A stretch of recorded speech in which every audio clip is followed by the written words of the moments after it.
السلام علیکم ورحمۃ اللہ وبرکاتہ، الحمد للہ رب العالمین، الصلاۃ والسلام علی اشرف الانبیاء والمرسلین، رب اشرح لی صدری ویسر لی امری واحلل عقدۃ من لسانی یفقهوا قولی، اللهم فقہنا فی الدین، اللهم فقہنا لما تحب وترضى۔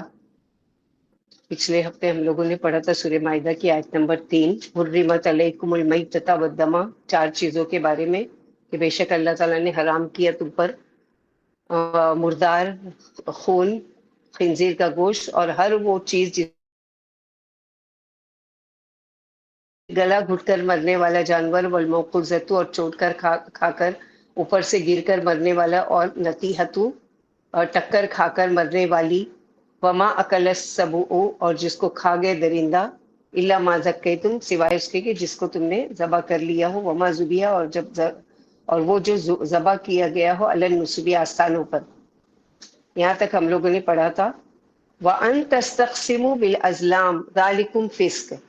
اس میں سے ایک چیز حرام اور کیا ہے یہ ساری چیزوں میں، کہ اور یہ کہ تم تیروں کے ذریعے اپنی قسمت معلوم کرو۔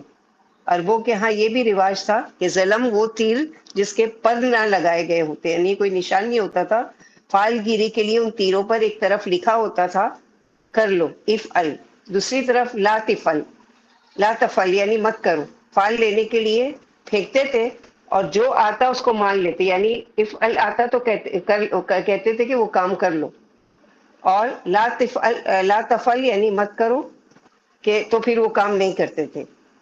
جیسے ہم لوگ بعض جگہ ہوتا ہے نا پیسے کے ذریعے ٹاس کرتے ہیں، تو اس طرح سے اب ایک تیر پیسہ ہوتا تھا یا لکڑیاں ہوتی تھی یا رائے یعنی سینگی ہوتی تھی۔ اسی طرح آج کے دور میں طوطے سے فال لیتے ہیں۔ آج کل دیکھتے ہیں نا کہ روڈوں پر بیٹھتے ہیں، اب تو کم ہو گئے خیر، لیکن روڈوں پر طوطے لے کر بیٹھے ہوتے ہیں، وہ طوطا کو جاتا ہے اور وہ ایک کارڈ اٹھا کر لاتا ہے اور اس کے ہاتھ میں دیتا ہے جو کاہن ہوتا ہے، اور وہ کھول کر اس کی قسمت کا حال پڑھ کے بناتا ہے۔ تو ایک عالم جو ہیں جن کا نام ہے ڈاکٹر ظہور احمد اظہر، وہ ایک مرتبہ اس کو آزمانے کے لیے، یہ طوطے والے کے آزمانے کے لیے اس کے پاس گئے اور اس سے پوچھا، یہ یعنی اس سے پہلے پوچھا کہ اچھا میرے نام کا کوئی کارڈ نکالو، اس نے نکالا اور کچھ فضول بتایا، یہ کیا۔ وہ تو یہ اس لیے گئے نہیں تھے، اچھے عقیدے کے ماہر تھے، توحید والے تھے، لیکن اس کو آزمانے کے لیے۔ تو انہوں نے اس سے پوچھا تم کب تک اسی طرح بیٹھے رہو گے، تمہاری زندگی کب سدھرے گی؟ یعنی تم دوسروں کی قسمت کا حال تو بتاتے ہو، یہ بتاؤ کہ تمہاری قسمت کب بدلے گی، یعنی تمہاری قسمت میں کب تک یہ روڈ پر فٹ پاتھ پر بیٹھ کر اس طرح روزی کمانا لکھا ہے۔ تو اس نے کچھ نہیں جواب دیا، کیونکہ یہ سب فضول باتیں نا، ڈھکوسلے بازی اور یہ سب لوگوں کو دھوکہ دینا، اور بھولے بھالے انسان کیا ہے کہ چند روپے کی خاطر کیا کرتے ہیں، اپنا ایمان بیچ آتے ہیں۔ تو اللہ سبحانہ وتعالیٰ یہاں فرما رہے کہ تیروں سے فال لینا، جیسے یہ ساری چیزیں حرام ہیں، اس طرح کا ذبح کیا ہوا، آستانوں پر ذبح کیا اور 4 چیزیں حرام کی گئی، اسی طرح فال لینا بھی حرام ہے۔ ظلم ازلام کی سنگولر ہے، یہ 3 تیر ہوتے تھے، ایک پر افل کر، دوسرے پر لا تفل نہ کر لکھا ہوا تھا، اور تیسرا تیر وہ سادہ چھوڑ دیتے تھے، یعنی افعل آ جاتا تو کر لیتے، لا تفعل نہ کر، اور جو سادہ ہوتا تھا تو اس کے لیے پھر کیا کرتے تھے، پھر 2 تیر اڑاتے تھے، یہ افعل لا تفعل۔ تو یہاں پر یہ بتایا گیا، بعض کا قول ہے کہ ایک پر امرنی ربی، مجھے میرے رب نے حکم دیا، اور دوسرے پر نہانی ربی، مجھے میرے رب نے منع فرما دیا، لکھا ہوا ہوتا تھا، اور تیسرا تیر سادہ ہوتا تھا۔ جب عہد جاہلیت میں کوئی شخص کوئی کام کرنا چاہتا تو ان تیروں سے فال لیا کرتا تھا، اگر حکم کا تیر نکل آتا تو کام کرتا، اگر منع کا نکل آتا تو باز رہتا، اور اگر سادہ تیر نکل آتا تو پھر سے وہ عمل کرتا۔ استسقام یعنی تیروں سے قسمت طلب کرنا۔ قریش کا سب سے بڑا بت حبل کنویں کے پاس کعبے کے اندر تھا، جس میں چراغے اور کعبے کا خزانہ رہتا تھا۔ اس کے پاس 7 تیر تھے جن پر جھگڑوں کے فیصلے مندرج تھے۔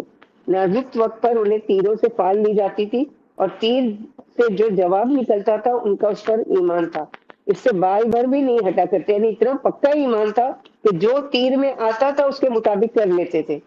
یعنی ان کو ذرا بھی وہ نہیں تھا کہ نہیں یہ ہمارے ہاتھ میں غلط ہے یا صحیح ہے، وہ سب نہیں سوچتے تھے۔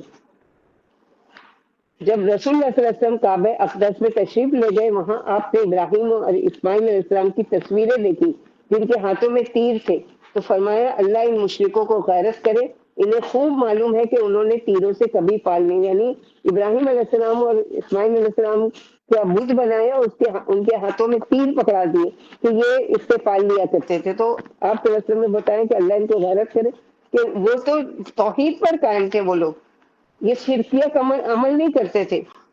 فرمایا قسمت کے تیر نکالنا فسق، گمراہی، دلالت، جہالت اور شرک ہے۔ حق تعالیٰ نے ایمان والوں کو جب انہیں کسی کام کے کرنے نہ کرنے میں تردد ہو، استخارے کا حکم فرمایا۔ پہلے اللہ کی عبادت کریں، پھر اس کام میں جسے کرنا چاہتے ہیں اللہ سے بھلائی کی دعا کریں۔ جابر رضی اللہ عنہ فرماتے اللہ کے رسول صلی اللہ علیہ وسلم تمام باتوں میں قرآن کی صورت کی طرح ہمیں استخارہ سکھایا کرتے تھے۔ آپ صلی اللہ علیہ وسلم کا فرمان ہے کہ جب کوئی کسی کام کا ارادہ کرے تو پہلے اسے 2 رکعت نفلی نماز پڑھنی چاہیے، پھر یہ دعا مانگنی چاہیے۔ استخارے کی دعا اس میں موجود ہے کہ اللہم انی استخیرک بعلمک واستقدرک بقدرتک واسألک من فضلک العظیم۔ تو معنی کیا ہے؟ اللہ میں آپ کے علم سے بھلائی، آپ کی قدرت سے طاقت اور آپ کے فضل عظیم مانگتا ہوں۔ یقیناً آپ قادر ہیں، میں قادر نہیں ہوں۔ آپ جانتے ہیں مجھے علم نہیں ہے، اور آپ تو چھپی باتیں بھی خوب جانتے ہیں۔ اے اللہ اگر آپ کے علم میں میرا یہ کام، اب یہ میرا یہ کام ہاذا امر جو آتا ہے ہاذا الامر، وہاں پر اپنے کام کا نام لینا ہے۔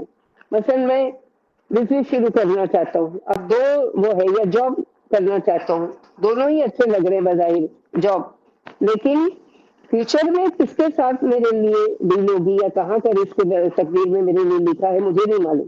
تو دونوں جاب کا نام لینا ہے حاصل امر پر، کہ یہ جاب کروں یا یہ جاب چوائس کروں، کیا چوز کروں۔ پھر اس خیر التی دینی و معاشی، میرے دین اور دنیا میں آغاز و انجام کے اعتبار سے بہتر ہو تو اسے میرے لیے مقرر فرما، اس سے میرے لیے آسان فرما۔ تو یہ توحید کا طریقہ ہے کہ اگر ہم کسی بھی فیصلے میں کنفیوز ہیں کہ یہ کریں یا نہیں کریں، تو اس کے لیے کیا ہے راستہ دکھایا اللہ تعالیٰ نے کہ استخارہ کرو۔ استخارہ ضروری نہیں ہے کہ کوئی بڑا سا کام کرنا ہو، شادی بیاہ کرنا ہو، بزنس کرنا ہو، یا کوئی سفر کرنا ہو یا کچھ کرنا ہو، تو استخارہ نہیں، چھوٹی چھوٹی چیزیں کے بارے میں بھی آپ استخارہ کر سکتے ہیں۔ مثلاً بعض مرتبہ ہوتا ہے کہ 2 جگہ کا وہ ہوتا ہے کہ آپ کو جانا ہے کہیں، اب ضروری جانا کہاں ہے کہ جس کے لیے اللہ سے استخارہ کریں، کہ یعنی ضروری نہیں کہ کنٹری سے باہر، کنٹری کے اندر ہی کہیں اگر جانا ہے تو کنفیوز ہے آپ، وہ سوچتے کہ وہاں جاؤں یا یہاں جاؤں، تو اس سے بھی پوچھ سکتے ہیں اللہ تعالیٰ سے کوئی بھی کام کے لیے۔ اور استخارے کی دعا تو ہر ایک کو آنا چاہیے، کیونکہ اللہ کے رسول صلی اللہ علیہ وسلم ایسے سکھاتے تھے استخارے کی دعائیں صحابہ کرام کو، جیسے کہ قرآن کی تلاوت کرنا سکھاتے تھے، یعنی مسٹ تھا کہ وہ یاد کریں، کیونکہ یہ چیز ایسی ہوتی ہے کہ کہیں پر مثلا آپ ہیں، اب آپ کے پاس بک نہیں ہے اور آپ کو فیصلہ کرنا ہے فوراً، جیسے ہوتا ہے نا ابھی کہ ابھی بتاؤ کیا کریں، تو آپ کیا کریں، آپ کو دعا یاد ہوگی، آپ فٹافٹ وہی پڑھو گے اور آپ کے دل میں ایک بات آ جائے گی، چلو ٹھیک ہے یہ کر لو، چلو ٹھیک ہے یہ نہیں کرتا ہوں میں۔ تو یہی چیز ہونا چاہیے۔ تو اس کے لیے محتاجگی نہیں ہو کہ آپ کے پاس بک ہوگی، آپ وضو کرو گے 2 رکعت پڑھو گے، 2 رکعت پڑھنا سنت ہے، طریقہ ہے، لیکن ایسی جگہ ہو جہاں پر نہ وضو ہے آپ کا، نہ آپ کو موقع ہے کہ آپ 2 رکعت پڑھ سکیں، لیکن آپ کو فیصلہ کرنا ہے، تو اللہ سبحانہ و تعالیٰ کو ہر حال میں پکار سکتے ہیں۔ اللہ کے لیے شرط نہیں لگی کہ آپ باوضو ہوں تو ہی اللہ تعالیٰ کو پکار سکتے ہیں، ایسا ضروری۔ ہاں سنت کا طریقہ افضل یہ ہے کہ جب آپ اطمینان سے استخارہ کر رہے ہو تو وضو کریں اچھی طریقے سے، 2 رکعت نماز پڑھیں اور استخارے کی دعا کریں اور اپنے کام کا نام لیں، اور پھر جو دل میں بہتر آئے، کیونکہ استخارے کو بھی ہم لوگوں نے ایک بزنس کا ذریعہ بنا لیا، ایک بیچنے کا خریدنے کا ذریعہ، کہ ہمارے وہاں تو نہیں ایسا، ہوگا بھی اللہ عالم، نہیں جانتے، کہ پیسہ لے کر لوگوں کے لیے استخارہ کرتے ہیں علماء، کہ جتنا جلدی تم کو جواب چاہیے اتنا زیادہ مہنگا استخارہ۔ انا للہ و انا الیہ راجعون۔ اگر ایسا ہوتا تو صحابہ کرام تو اہم فیصلہ اللہ کے نبی صلی اللہ علیہ وسلم سے کرواتے نا، یا رسول اللہ صلی اللہ علیہ وسلم میں شادی کرنا چاہتا ہوں، 2 رشتے ہیں، اس سے کروں یا اس سے کروں، آپ دعا کیجئے، نہیں، خود ان لوگوں نے کیا۔ تو ہمارے لیے خود کرنا ہے، یہ نہیں کہ کسی سے کہنا ہے اچھا تم میرے لیے استخارہ کرو، کوئی کسی کے لیے نہیں کر سکتا، کیونکہ دیکھو دعا جو ہوتی ہے نا وہ اللہ تعالیٰ سے ڈائریکٹ کنیکشن ہوتا ہے، تو دعا ایسی نہیں ہے کہ کوئی اس طرح سے دل سے مانگے گا تمہارے لیے. ٹھیک ہے، تم نے کسی کو کہا میرے لیے مجھے دعا میں یاد رکھنا، وہ لے لے گا، ہاں چلو فلاں نے مجھے دعا کے لیے کہا تھا، اللہ تعالیٰ اس کی جو بھی حاجت ہے پوری کر دو. لیکن وہ ایک سرسری دعا مانگے گا، دل سے نہیں مانگے گا. آپ دل سے مانگو گے اللہ میرے دل میں فیصلہ ڈال دیجئے اس چیز کا، تو تیر سے فال لینا یا کوئی اور چیزوں سے یا وہ کرنا، یا قرآن سے، نعوذ باللہ انا للہ و انا الیہ راجعون، قرآن سے لوگ فال نکالنے لگے. قرآن ہاتھ میں لیتے ہیں، کسی عالم کے پاس جاتے ہیں، وہ قرآن کھولتا ہے، جو آیت ہے اس کا جو بھی مطلب ہوتا ہے وہ بتا دیتا ہے، اور اس کے ذریعے سے وہ اس کے قسمت کا حال بتائے. انا للہ و انا الیہ راجعون. بہت بہت زیادہ. ذالکم فسق، یہ سارے کام فسق و فجور ہے، نافرمانی کے ہیں، گناہ کے ہیں. ان کاموں سے بچو.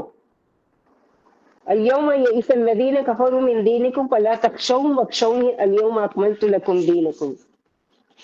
آج وہ لوگ جنہوں نے کفر کیا تمہارے دین سے مایوس ہو گئے. کیوں؟ کیونکہ تم نے یہ سب شیطانی کام چھوڑ دیے. تم اسلام لے آئے ہو، تم مسلمان ہو گئے ہو، اب تمہارے کھانے پینے کے طریقے ان سے مختلف ہو گئے. تو ایک مسلمان اسی وقت ایک غیر مسلم کے لیے رول ماڈل بن سکتا ہے جب وہ ان سارے احکام اور شرائط کی پابندی کرتا ہوگا. یعنی وہ ایک نان مسلم جو کام کر رہا ہے دین یا دنیا کا، اور ایک مسلم کر رہا ہے، تو کوئی فرق ہی نہیں ہے نا. لیکن ایک مسلم جو صحیح معلوم مسلم ہے، اب اس کو کھانا، اس کا لائف اسٹائل ہی پورا چینج ہو جائے گا، اس کا ہر چیز اس کے دین کے مطابق ہو جائے گی. تو یہ مایوس ہو گئے کیونکہ جب تک تم ان کے جیسے یہ کام کرتے تھے، تم ان کے بیچ میں بیٹھ کے شراب بھی پیا کرتے تھے، اس طرح تیروں سے قسمت معلوم کیا کرتے تھے، بتوں کی پوجا کرتے تھے، وہ کرتے تھے، تو بڑے اچھے دوست تھے. آواز لیکن کا اب اس تم میں ایمان لے آئے کٹتی ہو ہے نا. صحابہ کرام، اور تم یہ آواز کا سب کو پرابلم ہو رہا ہے.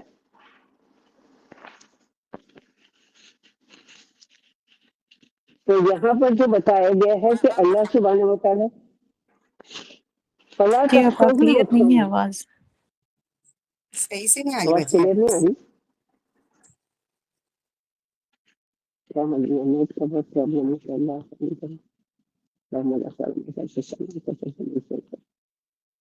فلا تخشوہم واخشونی، کہ ان سے مت ڈرو بلکہ مجھ ہی سے ڈرو، کیونکہ اللہ نے یہ پابندیاں تم پر لگائی ہے. حساب اس کو دینا ہے، اس کے سوال کا جواب دینا ہے، اس کے سوال کے جواب سے بچو. کہ اللہ تعالیٰ اگر ہم سے پوچھیں گے یہ سارے خفیات اعمال کے بارے میں، تو ہمارا کیا بنے گا یا ہم کہاں جائیں گے. لوگوں سے مت ڈرو کہ یہ ہم کو کیا کہیں گے، یہ ہمارے رشتے دار ہیں کہ کل تک تو یہ ہمارے ساتھ تھے، کھاتے پیتے تھے، ہمارے ساتھ سب کچھ کرتے تھے، اور آج یہ. اور اسی طرح شیطان بھی نا امید ہو گیا ہے. آج کافر تمہارے دین سے نا امید ہو گئے. ایک حدیث میں ہے کہ آپ صلی اللہ علیہ وسلم نے فرمایا جزیرۃ العرب میں شیطان اس بات سے نا امید ہو گیا ہے کہ نمازی اس کی اب پرستش کریں گے، لیکن آپس میں عداوت پر ابھارتا رہے گا.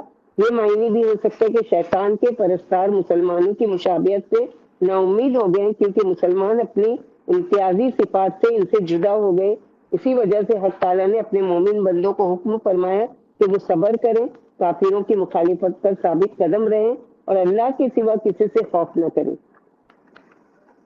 پھر فرمایا اللہ تعالیٰ نے کہ ان سے نہ ڈرو، مجھ ہی سے ڈرتے رہو. یعنی ان کی مخالفت پر ان کی پرواہ نہ کرو، مجھ سے ڈرو، میں تمہاری مدد کروں گا، تمہیں ان پر غالب کروں گا، تمہیں فتح و ظفر عطا کروں گا، اور تمہیں دنیا اور آخرت میں ان کے اوپر تکمیل دوں گا اور اوپر رکھوں گا. پھر تکمیل کی بشارت یعنی دین کے مکمل ہونے کی خوشخبری دی جا رہی ہے. الیوم اکملت لکم دینکم واتممت علیکم نعمتی ورضیت لکم الاسلام دینا. آج کے دن تمہارے لیے تمہارا دین مکمل کر دیا اور اپنی نعمت تم پر تمام کر دی، پوری کر دی. اسلام کی نعمت یہاں کھانے پینے کی نہیں، اسلام کو نعمت کہا ہے، اور دین کے مکمل احکامات تم کو دیے گئے. کیونکہ ایک روایت میں آتا ہے کہ اس آیت کے نزول کے 81 دن کے بعد نبی صلی اللہ علیہ وسلم کی وفات ہوئی، اور اس کے بعد ایک آدھ ہی حکم آیت ربا والی آئی، بلکہ بالکل آخر میں، اور ایک آیت سورہ بقرہ کی آخر میں آئی.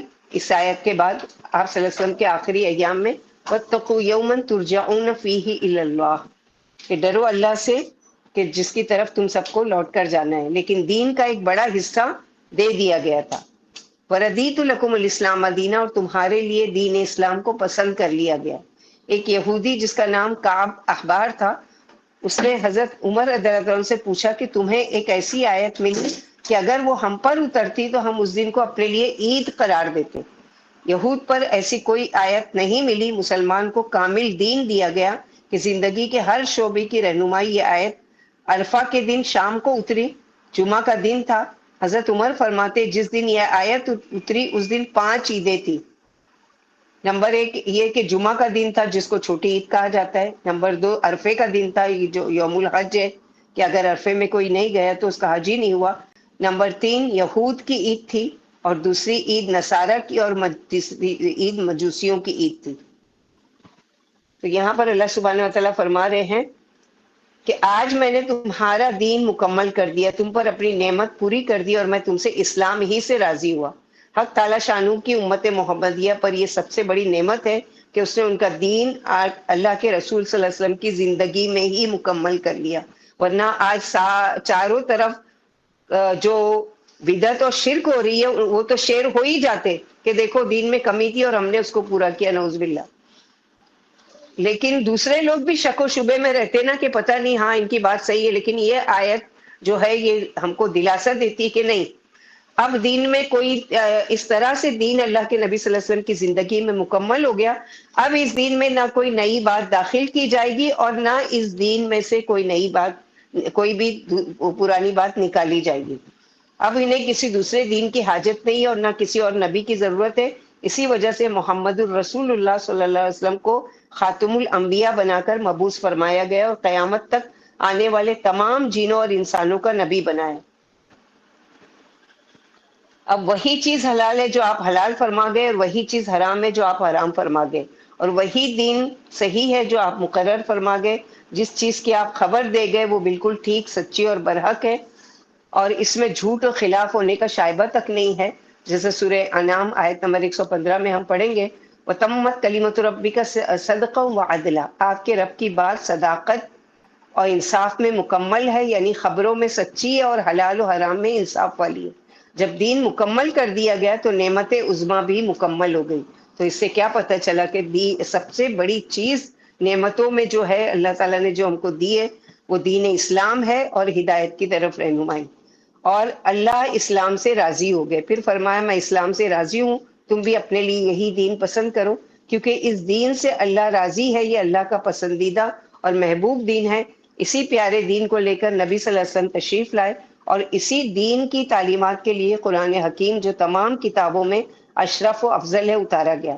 ابن عباس رضی اللہ تعالیٰ عنہ فرماتے ہیں دین سے اسلام مراد ہے۔ حق تعالیٰ نے اپنے محبوب نبی اور ایمان والوں کو بتایا کہ میں نے ان کو ایک مکمل دین دے دیا ہے، اس میں قیامت تک کمی بیشی کی ضرورت نہیں ہوگی۔ جس دین کو اللہ نے مکمل کیا ہو اس میں کمی کا امکان ہی نہیں ہے، اور جس دین سے اللہ راضی ہوا اس میں اس کی ناراضگی کی گنجائش ہی نہیں۔ یعنی کچھ کام اپنی طرف سے کر کے یہ سوچو کہ نہیں اگر نہیں کریں گے تو اللہ ناراض ہوں گے، تو اللہ تعالیٰ تو دین اسلام پر پہلے ہی راضی ہو چکے۔ لیکن کس چیز پر راضی ہوں گے کہ وہ دین پر تم عمل کرو گے جو دین دے کر بھیجا گیا اللہ کی طرف سے، اور وہ دین جو اللہ کے نبی صلی اللہ علیہ وسلم لے کر آئے تھے، اس دین پر عمل کرنے والوں سے اللہ راضی ہوں گے۔ ردیت جیسے اس میں آیت میں کہا گیا کہ وردیت لکم الاسلام دینا، کیونکہ اسلام ایسا دین اور ایسا مذہب ہے کہ اس کے علاوہ کوئی قیامت کے دن ایکسیپٹ کیا ہی نہیں جائے گا۔ جیسے سورہ آل عمران میں ہم لوگ پڑھ چکے وَمَن يَبْتَغِ غَيْرَ الْإِسْلَامِ دِينًا فَلَن يُقْبَلَ مِنْهُ وَهُوَ فِي الْآخِرَةِ مِنَ الْخَاسِرِينَ، کہ دین اسلام کے علاوہ کوئی بھی دین، آج دنیا میں دیکھو ایک کنٹری میں ہی ہزاروں دین، اور پوری دنیا میں تو لاکھوں کروڑوں طرح کے اس دین کو اور ادیان کو، دین کی جمع ادیان، ادیان کو ماننے والے، تو اتنے ساروں میں سے جو چنا گیا وہ دین کیا ہے؟ اسلام۔ اور وہ اسلام کیا ہے؟ وہ طریقہ جو محمد صلی اللہ علیہ وسلم کا اور صحابہ کرام کا، جیسے اللہ کے نبی صلی اللہ علیہ وسلم کی وہ حدیث یاد کیجیے جس میں اللہ کے نبی صلی اللہ علیہ وسلم نے فرمایا کہ یہودی 71 فرقوں میں بٹ گئے اور نصارہ 72 فرقوں میں بٹ گئے، اور میری امت 73 فرقوں میں بٹ جائے گی۔ یہ پیشن گوئی آپ نے پہلے ہی کر دی تھی، لیکن اس میں سے 72 فرقہ جو ہے وہ جہنم میں جائے گا اور ایک فرقہ ہے وہ جنت میں جائے گا۔ تو صحابہ کرام کو بڑی فکر ہو گئی کہ 73 میں سے ایک ہی جائے گا جنت میں۔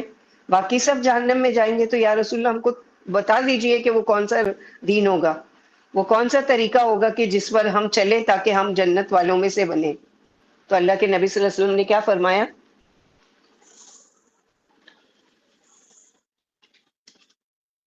کہ ما انا علیہ و اصحابی، جس پر میں اور میرے صحابہ کرام ہیں، یعنی اس طریقے پر چل کر تم آؤ گے تو تمہارے لیے دین کو قبول بھی کیا جائے گا اللہ سبحانہ وتعالیٰ کے ہاں، اور تمہارے دین اسلام پر اللہ راضی بھی ہوں گے، اور تم سے تمہارے اعمال کے بارے میں اس وقت پوچھیں گے جب تمہارے دین میں کوئی شرک اور بدعت نہیں ہوں گے۔ تو سوچ لو آج جو ہم لوگوں نے نئے نئے دین کو گھڑ لیا ہے اپنی طرف سے، نعوذ باللہ یہ اللہ کے نبی صلی اللہ علیہ وسلم پر ڈائریکٹ جھوٹا الزام ہے کہ یا تو یہ ہے کہ آپ نے کوئی کام اللہ سبحانہ وتعالیٰ نے آپ کو بتایا تھا، بھول گئے بتانے، تو ہم اپنی طرف سے اس میں اضافہ کر رہے ہیں، یا اس دین میں سے کچھ ایسی چیزیں نکالنا تھی جو اللہ کے نبی صلی اللہ علیہ وسلم بتانا بھول گئے، لہٰذا ہم اس کو نکال باہر کر رہے ہیں۔